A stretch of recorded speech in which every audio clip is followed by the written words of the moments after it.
Pro-revenge, my roommate tried to ruin my life, so I planned a payback she'll never forget. I know how this is going to sound. You're going to think, okay, this girl is dramatic, or something's missing. But I'm exhausted. I'm the overworked designated fixer in everyone's life, eldest daughter default caregiver, the person who notices the trash bag is full before it bursts and takes it out every time. I work full-time, pick up a part-time gig on weekends, and I help my mom chemo, rides grocery runs, things her other children promise they'll do and then forget somehow. The only reason I even had a roommate was because my partner, let's call him Matt, liked the flexibility of not living together yet. Flexibility apparently meant me juggling bills, smiling through his late cancellations, and covering gaps without a complaint.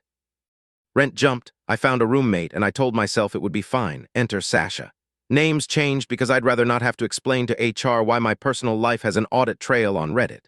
Sasha was a friend of a friend. Our mutual swore she was easygoing and clean. She toured the apartment with this wide-eyed wonder, said things like, "This is so cozy, and we can do wine nights." She made a show of taking her shoes off at the door and nodding at my little houseplants like they were sacred relics.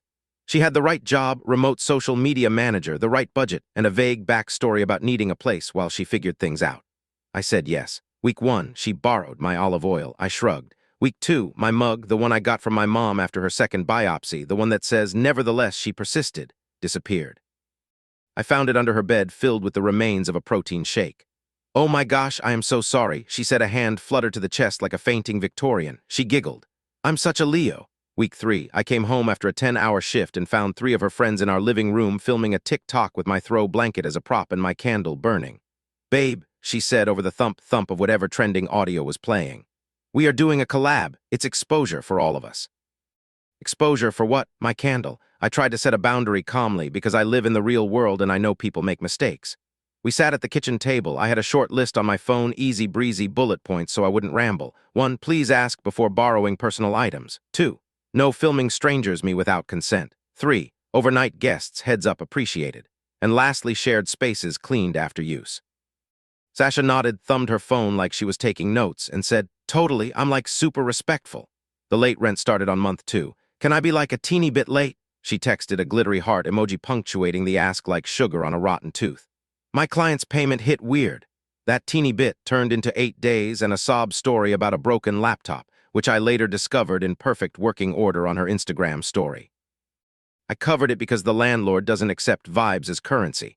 Then, and this is where the manipulation Olympics started, I woke up to an email from the landlord about multiple complaints of loud music and excessive guests. Let me be crystal clear. I work, I come home, I eat a thing, I text my partner a meme he doesn't respond to, I sleep. The excessive guests were her friends. The loud music was her playlist. When I brought it up, she went full doe-eyed. I didn't realize we had neighbors like that.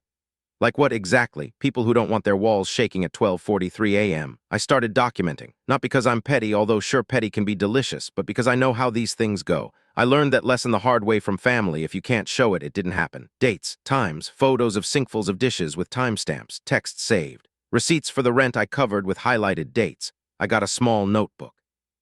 My therapist calls it creating a paper trail. My mother calls it proof, because if you're not squeaky clean, they will dirty you up. Then the sabotage escalated in ways that were almost artful.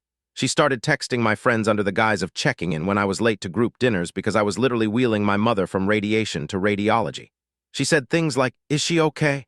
I worry about her when she gets like this, and she's been so tense lately." She told Matt I was snappy and going through something, which, fine, yes, I was. His response, "Hey, maybe you should chill."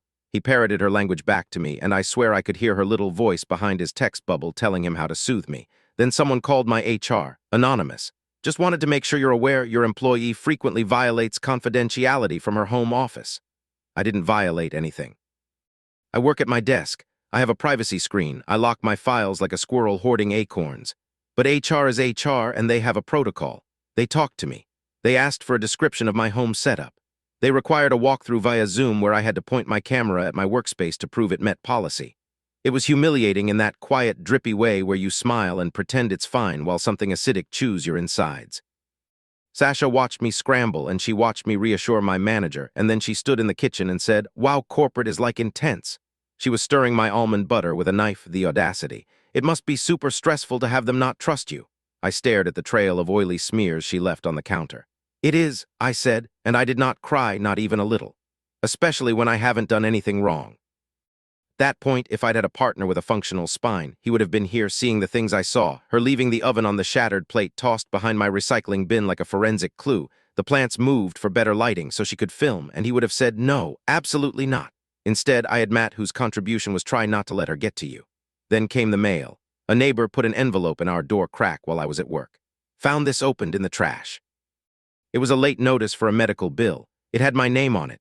The seal was sliced, not ripped, sliced like it had been opened with a letter opener. When I held it up to Sasha, her eyes flicked to the corner where the glue phrase when it's opened with heat. Yes, I noticed, because I notice everything, because I can never stop noticing.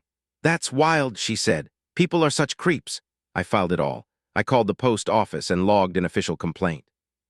I told the landlord I believed there was a safety issue. I moved what mattered behind my locked bedroom door and changed my passwords. Then, as if the universe demanded an offering, Sasha finally handed me a gift wrapped red flag big enough to use as a parachute. She applied for a remote contract with my company. How do I know? Because she asked me to be a reference. My jaw actually clicked when it dropped. I mean, you know how flexible they are, she said, bouncing on the balls of her feet, eyes bright. And I just told them you had no problem with me streaming from the living room while you're working in your room, that we're so good at sharing space. That's when I realized fully what she was doing. It wasn't just thoughtlessness, it was deliberate. She wanted my life, my job's flexibility, my apartment's location, my friend's circle, and where she couldn't fit, she wanted to wedge me out. She had called HR not to get me fired, but to preemptively poison the well. If she got the contract, she'd slide in like a rescuing angel after I self-sabotaged. That was the shape of it, and once I saw it, I couldn't unsee it. So I made a plan, not a messy plan, not a throw her clothes out the window and change the locks plan. I made a plan that tasted like the moment after you finally floss, a little blood, a lot of relief. Step 1, I stopped covering for her. It sounds simple, but when you've been trained to be the duct tape on everyone else's disasters, it's radical. Rent, due on the 1st, late on the 5th, fee on the 6th. I made sure the landlord had separate checks, hers and mine. The 3rd week of the month, he hadn't received hers. She told me she sent it, I said. He sighed. She didn't. I forwarded him screenshots of my text where I reminded her of deadlines, politely, because I am always polite. That got me on his good side, which mattered later. Step 2, I told my manager privately what was happening at home, not the dramatics, just the facts. The late-night filming, the unapproved guests, the HR call, the roommate wanting to apply for a contract with our company. I dropped in my documentation like breadcrumbs, dates, times, photos. I'm on top of my work, I reassured, because I am. And I'm addressing the living situation through proper channels. She thanked me for the transparency, and in a voice that warmed the frostbite in my chest said, "We'll make sure any hiring decisions around your home address are handled by someone without knowledge of your household." Translation, Sasha would not be sliding in through a crack. Step 3, I used the lease. I know in Reddit stories people fantasize about scorched earth. But the lease is a boring, beautiful weapon if you wield it with patience. Our lease prohibited running a business, which covered her content, house parties, excessive noise, and tampering with mail. It also allowed for midterm roommate removal with cause if the primary tenant, me, documented violations and gave proper notice. I built my file.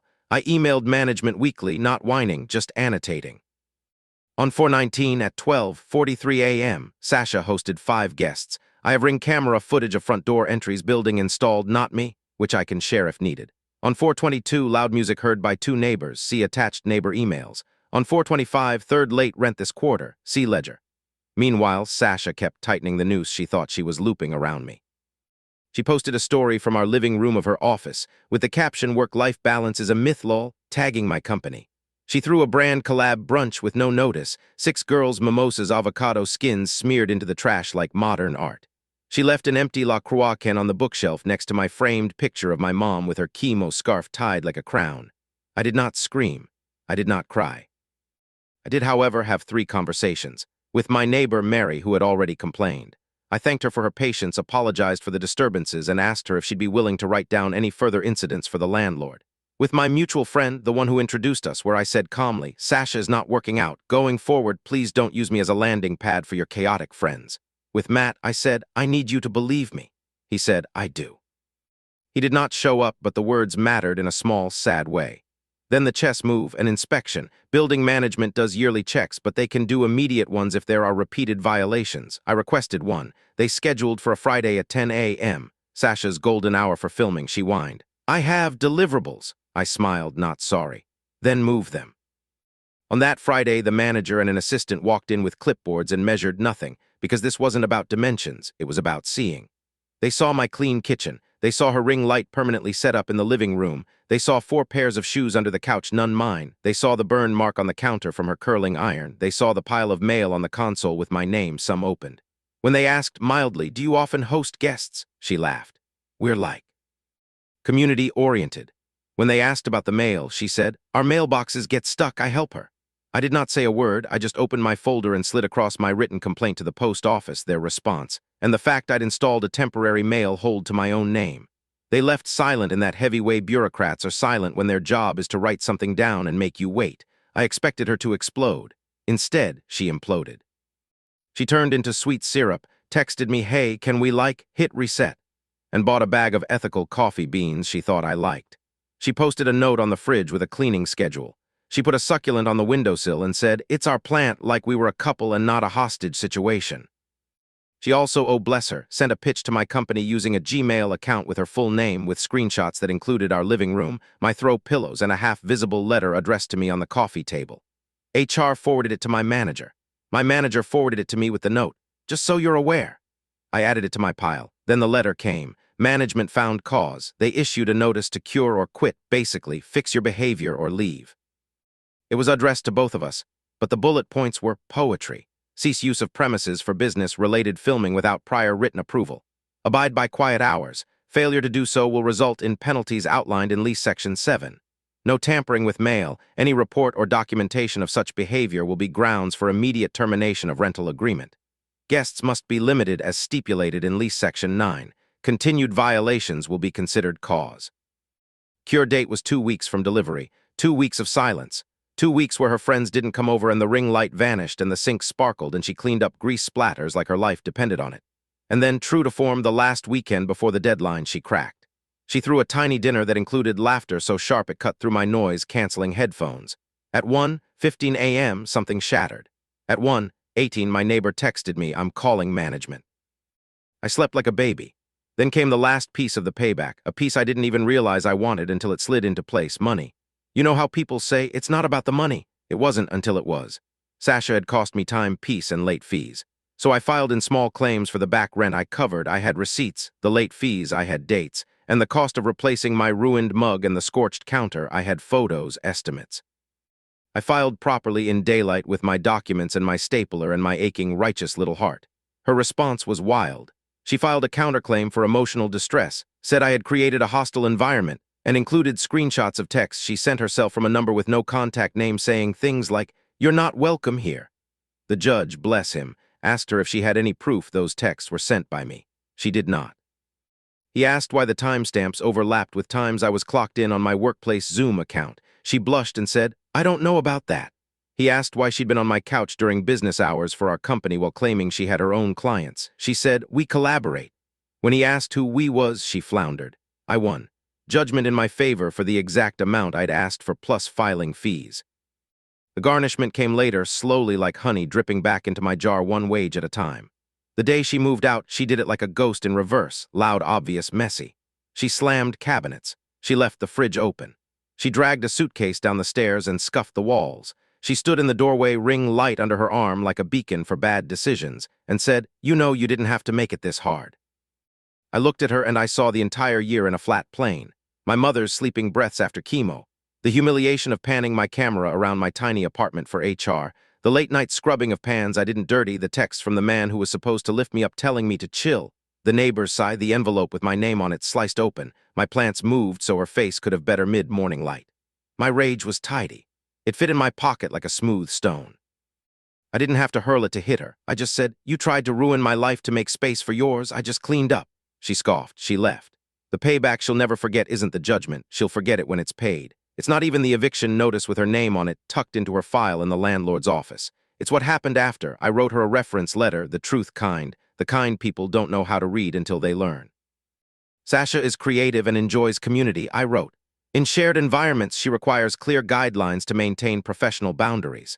I posted a neutral, factual review on the roommate app we'd used. Quiet hours were a challenge, rent often late, work boundaries blurry, document everything.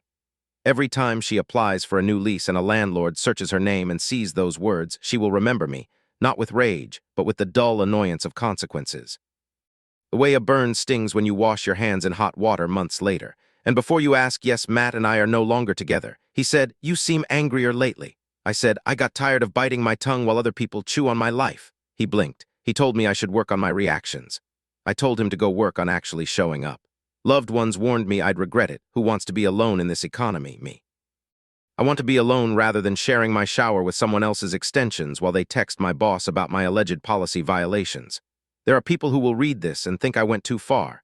That payback is petty, that I should have let it go. That being vindicated is a bad look.